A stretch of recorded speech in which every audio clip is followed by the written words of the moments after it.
नमस्कार साथियों, एग्जाम दोस्त प्लेटफॉर्म पे आपका स्वागत है। तो आज एक और ज़बरदस्त नोटिफिकेशन लेकर मैं आपके सामने यहाँ पर आ चुका हूँ। तो आज हम लोग बात करने वाले हैं एक ऐसे नोटिफिकेशन की जिसकी वैकेंसी ली जा रही है दोस्तों गेट एग्जामिनेशन के द्वारा। तो क्या ये पूरा का पूरा नोटिफिकेशन है, और अगर आप गेट के लिए प्रिपेयर कर रहे थे या आपने एग्ज़ाम दिया है या फिर आप आगे भी एग्ज़ाम देने वाले हैं, तो इस वीडियो को पूरा का पूरा आप देख लीजिएगा। आप लोगों के लिए काफ़ी ज़्यादा इंपॉर्टेंट ये वीडियो होने वाला है, बिकॉज ऐसी पीएसयू के बारे में यहाँ पे इंफॉर्मेशन दी जा रही है जिसके बारे में ज़्यादा इम्पोर्टेंस या फिर ज़्यादा जानकारी नहीं हुआ करती थी। हम जानते हैं काफ़ी सारी पीएसयूज़ के बारे में, जैसे पावर ग्रिड हो गया, बीपीसीएल हो गया, एचपीसीएल हो गया, बट काफ़ी सारी ऐसी पीएसयूज़ भी है जो सेंट्रल गवर्नमेंट की जॉब्स आपको प्रोवाइड कराती है और एक्सपीरियंस आपको प्रोवाइड कराती है, परंतु उसके बारे में ज़्यादा इन्फॉर्मेशन नहीं होती। तो वैसे ही एक नोटिफिकेशन के बारे में मैं यहाँ पे आज डिस्कस करने वाला हूँ। तो देखो यार, ये है Indian port rail and ropeway corporation limited, government of India के अंतर्गत ये आता है।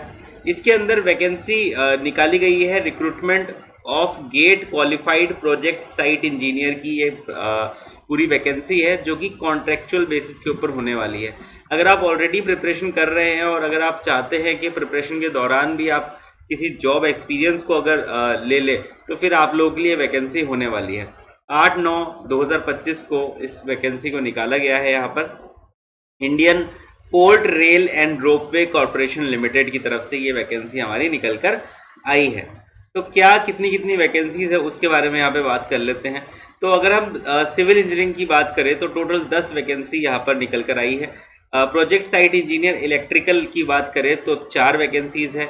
SNT basically mostly signal and telecom की ये पोजीशन होती है, 3 वैकेंसीज यहाँ पर है। और मैकेनिकल के लिए 1 वैकेंसी यहाँ पर है। Place of posting anywhere in India आपको यहाँ पर बता रखा है, ठीक है। तो नंबर ऑफ पोस्ट टेंटेटिव है, में इंक्रीज और डिक्रीज हो सकती है, इसमें कोई समस्या की बात है नहीं। मिनिमम एजुकेशन क्वालिफिकेशन आपकी क्या होनी चाहिए, और उसको पहले यहाँ पे देख लेते हैं। तो प्रोजेक्ट साइट इंजीनियर सिविल के लिए आप लोगों के पास बीटेक होनी चाहिए सिविल इंजीनियरिंग से, और साथ ही साथ में should be presently working in government department, government company, PSUs, JV companies under government control, autonomous bodies, और मिनिमम आपको 2 साल का पोस्ट क्वालिफिकेशन एक्सपीरियंस यहाँ पे होना चाहिए। साथ ही साथ में अगर मैं प्रोजेक्ट साइट इंजीनियर इलेक्ट्रिकल की बात करूं, तो यहाँ पर भी अगर आप किसी डिपार्टमेंट में काम कर रहे हैं तब आपके लिए ये इंपॉर्टेंट हो जाएगा, और यहाँ पे भी आपका 2 साल का एक्सपीरियंस आपका होना चाहिए। सिमिलर काइंड ऑफ सिनेरियो आपके इलेक्ट्रॉनिक्स वाले के लिए भी यहाँ पर बनकर आते हैं।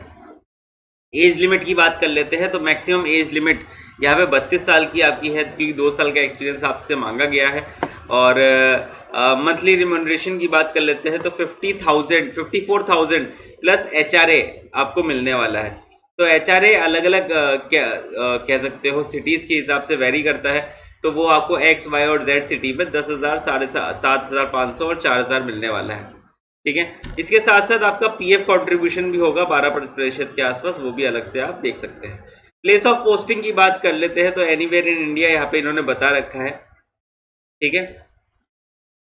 तो इंडिया में कहीं पे भी आपको भेजा जा सकता है। मेडिकल स्टैंडर्ड की बात कर लेते हैं। तो ये जो मेडिकल एग्जामिनेशन यहाँ पे कंडक्ट किया जाएगा आपकी ज्वाइनिंग से पहले, वो जो ऑर्गेनाइजेशन है यही करवाती है, इसमें कोई दिक्कत की बात है नहीं। ड्यूरेशन ऑफ कॉन्ट्रैक्ट की बात कर लेते हैं। तो कि आपको ये टेम्परेरी जॉब मिल रही है, ये कितने साल के लिए मिल रही है, तो बेसिकली 3 साल के लिए जॉब आपको प्रोवाइड कराई जा रही है। देखो अब क्योंकि टेम्परेरी जॉब है तो इसमें ज़्यादातर बच्चे इंटरेस्टेड नहीं होते। तो पहले तुम खुद को समझो कि तुम्हारी क्या वैल्यू है और तुम्हारी प्रिपरेशन कैसी है। अगर बहुत अच्छी प्रिपरेशन है तो होल्ड कर सकते हो, या फिर तुम्हें लग रहा है नहीं मैं एक्सपीरियंस भी गेन कर लेता हूँ, तो आप लोगों के लिए नोटिफिकेशन होने वाला है, ठीक है। मैंने इतनी पढ़ाई करी है, इतना मैंने काम किया है, थोड़ा सा और एक्सपीरियंस गेन कर लेते हैं, ठीक है। चलो, सिलेक्शन प्रोसीजर क्या है। देखो actual scheme criteria of selection will be decided on the selection committee. तो बेसिकली आपको फॉर्म ही फिल करके यहाँ पे फिलअप करके भेजना होगा। और क्या क्या चीज़ें आपको चाहिए पड़ेगी। गेट का एग्जाम तो भैया आपको चाहिए ही चाहिए। गेट का स्कोर आपके पास होना चाहिए। Marks for qualifying the examination, engineering degree आपका इतना होना चाहिए। इस हिसाब से आपका पूरे के पूरे क्वालिफाई आप हो जाएंगे। गेट का स्कोर कार्ड आपको यहाँ पे भेजना है। किस तरीके से अप्लाई करना है दोस्तों, आप लोगों को अप्लाई करना होगा। एप्लीकेशन फॉर्म यहाँ पे नीचे नोटिफिकेशन में आपको देखने को मिल जाएगा, नहीं तो आप इस वेबसाइट को के ऊपर जाकर भी एप्लीकेशन फॉर्म को डाउनलोड कर सकते हैं यहाँ पर। ठीक है, लास्ट डेट क्या है? 10/10/2025 इसकी लास्ट डेट है इसके फॉर्म को फिलअप करने की। आप अच्छे से देख लीजिएगा, और क्या क्या डॉक्यूमेंट भेजने हैं वो भी यहाँ पर साफ तौर पे लिखे गए हैं। NOC from the present employer अगर है तो। ठीक है, तो this is the entire scene, और यहाँ पर नीचे एप्लीकेशन फॉर्म भी आ चुका है, इसको फिलअप करके आपको यहाँ पे भेजना है। तो आई बिलीव ये यहाँ तक था हमारा ये नोटिफिकेशन। एंड अगर तुम प्रिपेयर कर रहे हो किसी भी एग्जामिनेशन के लिए और इलेक्ट्रिकल ब्रांच से बिलोंग करते हो या ईसी ब्रांच से बिलोंग करते हो, तो गेट, ईएससी और सभी AE PSU एग्जामिनेशन के लिए हमारे यहाँ पे बैचेस चल रहे हैं एग्जामदोस्त प्लेटफॉर्म पे, उसको ज़रूर जाके देखना और इन्जॉय करना उन सेशंस को, अपनी तैयारी को और एक अलग लेवल के ऊपर लेके जाना। इसी तरीके के वीडियोस के लिए जुड़े रहिए हमारे यूट्यूब चैनल के साथ। मैं मिलता हूँ आपसे अगले वीडियो में, तब तक के लिए अपना ध्यान रखिए। धन्यवाद।